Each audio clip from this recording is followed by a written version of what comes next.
Welcome to episode 5, or the 5th installment of Build Your Own Deer Factory right here in Northeast Nebraska. We've already talked about the fact that we have this great foundation of a property that's been laid for us. Our whitetail specialist at Whitetail Properties is working with the landowner here, and they began to build the foundational elements that you need for your management plan here. But we've identified 5 critical components that we're gonna try to work on to better and to work with those two to improve this property.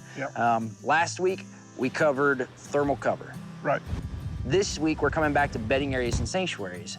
And Doc, I think that one of the most common questions is, are they the same? No. A bedding area, they can be distributed all over a piece of property. They're usually in relation to where the deer are feeding. Okay. So if you got a soybean field, you got a buck forage oak plot, the deer are gonna be feeding there. They're gonna go a short distance and they're gonna bed down. They will even bed down out in the field sometimes if the conditions are right. But what we like to do is they like to bed on edges. And so we like to soften the edge.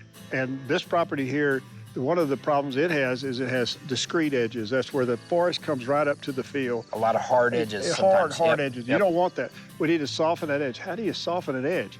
Well, you need to reduce the density of woody vegetation. And one of the best ways, you come in with a quick attach, for example, and like mulching. Mulch it. You can mulch it. Okay. You can mulch it back.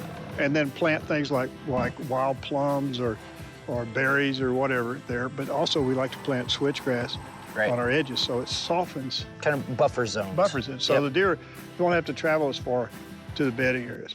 Now, when it gets cold, it's a different story.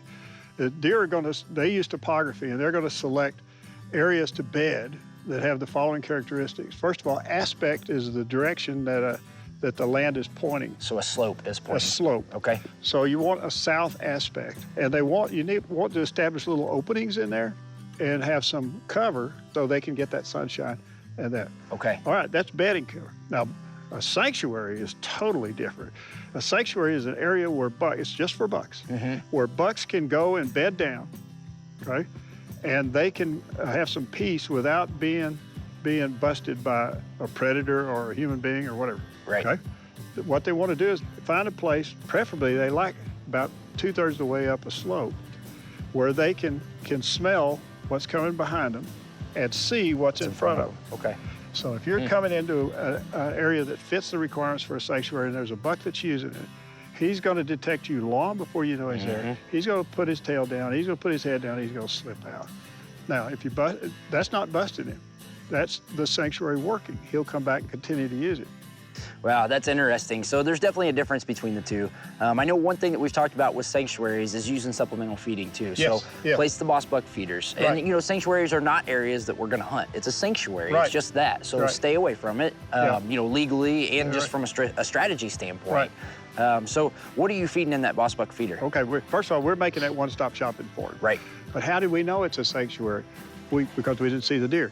He'll make signpost rubs in a circle around his sanctuary. They're all pointing out, so that tells you right away where they are. So he's making the rub facing into that sanctuary. Facing into the sanctuary. We like to put a boss buck feeder there. We like to put artificial water as well.